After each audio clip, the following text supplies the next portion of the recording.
ये Pacific ocean के बीचों बीच है और मैप पर एक छोटे से पॉइंट की तरह दिखाई देता है। ये सबसे छोटा इंडिपेंडेंट रिपब्लिक है। पूरे साल लगभग 200 लोग ही इस देश में आते हैं।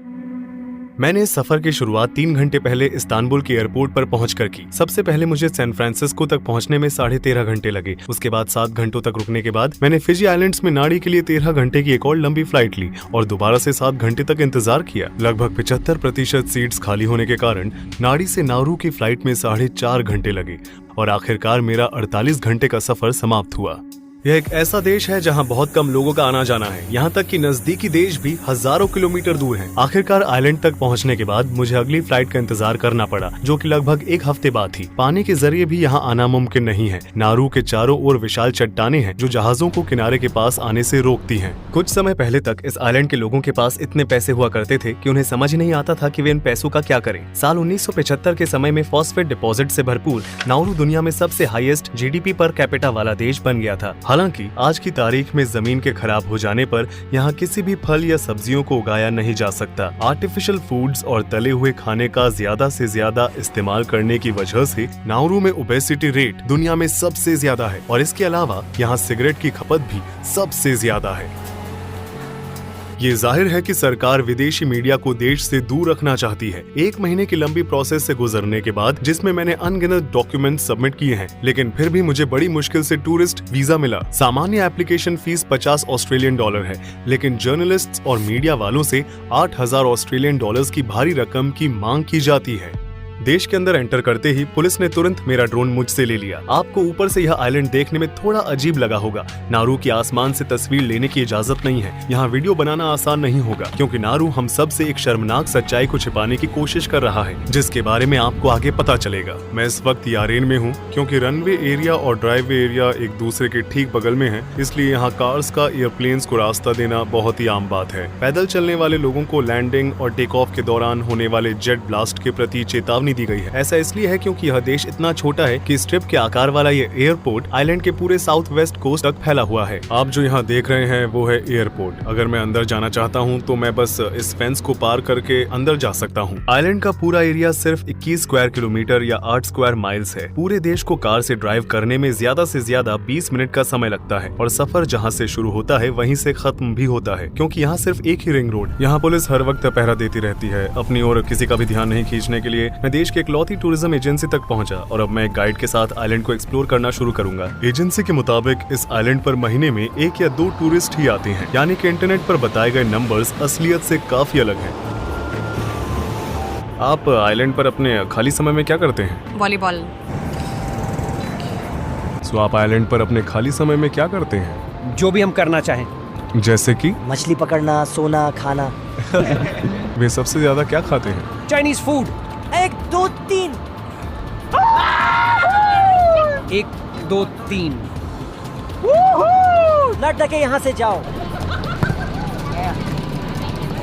लेकिन फिर भी यहाँ ज्यादा लोग नहीं आते। नारू सदियों से माइग्रेटरी बर्ड्स का पसंदीदा स्टॉप रहा है। पहले माना जाता था कि इस आइलैंड में लिमिटेड रिसोर्सेज हैं, लेकिन इसकी मिट्टी में पक्षियों की बीट और समुद्री माइक्रो ऑर्गेनिज्म से बना गुआनो नाम का एक खजाना था। साल 1899 में जर्मन जियोलॉजिस्ट एल्बर्ट एलिस ने पाया कि इस आइलैंड पर हाई क्वालिटी फॉस्फेट रिजर्व है। एक समय में इसकी कीमत गोल्ड जितना था। फॉस्फेट एक रॉ मटेरियल है जिसका इस्तेमाल एग्रीकल्चर में प्रोडक्टिविटी को बढ़ाने के लिए किया जाता है। और पहले विश्व युद्ध के दौरान ऑस्ट्रेलिया ने तुरंत नारू पर कब्जा कर लिया और इसे एक ओवरसीज माइनिंग फील्ड में बदल दिया। साल 1942 में कुछ समय के लिए जापान के कब्जे को छोड़कर निकाले गए फॉस्फेट को सालों तक दुनिया भर में बेहद कम कीमतों पर बेचा गया था। बुजुर्गों का कहना है कि इस जगह जापानी लोगों को इकट्ठा करके उन्हें बंद करके छत से गैसोलीन डालते थे और उन्हें वहीं जला देते थे। ये वही लोग होते थे जो उनके साथ काम नहीं करना चाहते थे। ये पटरी जो समय के साथ साथ मिटने वाली है, इसे साल 1907 में फॉस्फेट माइंस को धरती के अंदर वाले भाग से वेस्टर्न कोस्ट पर बने हार्बर तक लेकर जाने के लिए बनाया गया था। 1968 में नारू को आजादी मिलने तक यहाँ से 35 मिलियन मेट्रिक टन फॉस्फेट को निकाला जा चुका था। इस पर विश्वास करना थोड़ा मुश्किल है, लेकिन पिछले 100 सालों में दुनिया भर के कई लोगों की टेबल पर आने वाले फल और सब्जियां इस छोटे से आइलैंड की मिट्टी से निकाले गए फॉस्फेट से उगाए गए थे। आजादी मिलने के बाद नारू में पैसों की बारिश होने लगी और वहाँ पर रह रहे लोग जिनकी धरती का इस्तेमाल फॉस्फेट माइनिंग के लिए किया जा रहा था, उन्होंने अपनी नौकरी छोड़ दी और करोड़पति बनने का इंतजार करने लगे। चाइना और अन्य पैसिफिक आइलैंड से हजारों वर्कर्स को फॉस्फेट माइनिंग की गंदी, गर्म और कठिन परिस्थितियों में काम करने के लिए लाया गया था। साल 1975 1969 तक नारू में रह रहे प्रति व्यक्ति की इनकम लगभग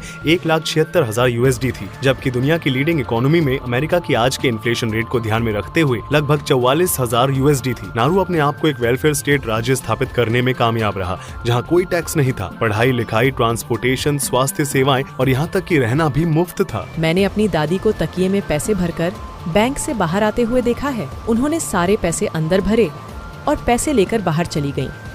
उन्होंने यह सारे पैसे खर्च कर दिए। मैंने सुना कि यहाँ के एक पुलिस ऑफिसर के पास एक लैम्बोर्गिनी थी, लेकिन उसे एहसास हुआ कि वो कार के लिए फिट नहीं था, इसलिए उसने उसे फेंक दिया। क्या ये सच है? हाँ, यह बिल्कुल सच है। यहाँ तक कि कुछ कारों को तो सिर्फ सजावट के लिए ही खरीदा जाता था।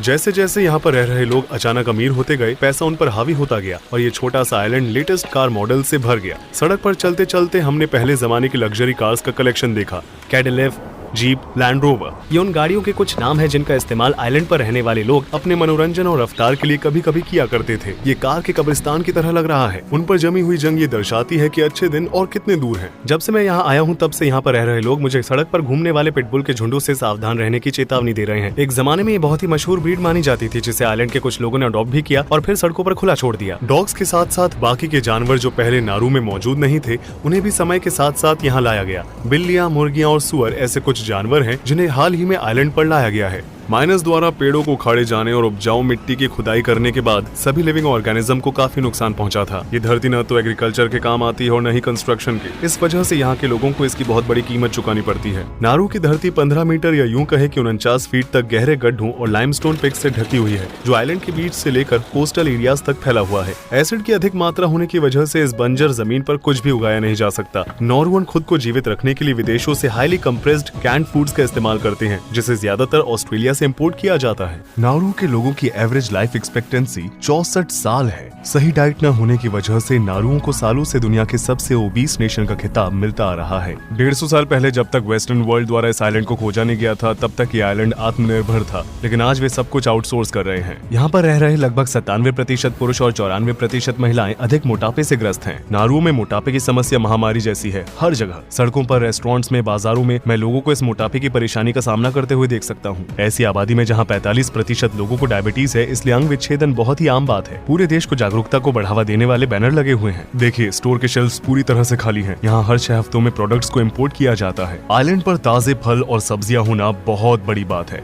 एक फूल गोभी की कीमत 18 ऑस्ट्रेलियन डॉलर्स है और वहीं एक तरबूज की कीमत 61 ऑस्ट्रेलियन डॉलर्स है। कई लोगों को मीट प्रोडक्ट्स खाना पसंद होता है, जिन्हें वेस्टर्न कंट्रीज अपने ही लोगों को बेचना नहीं चाहती। उन्हें वे नोरुआन्स के लिए टर्की टेल्स के रूप में बेचते हैं। जानवर के इस हिस्से में लगभग 75% प्योर फैट होता है, जो हेल्दी खाने से कोसों दूर है। फॉस्फेट की माइनिंग की वजह से यहाँ रहने की जगह की भी कमी है।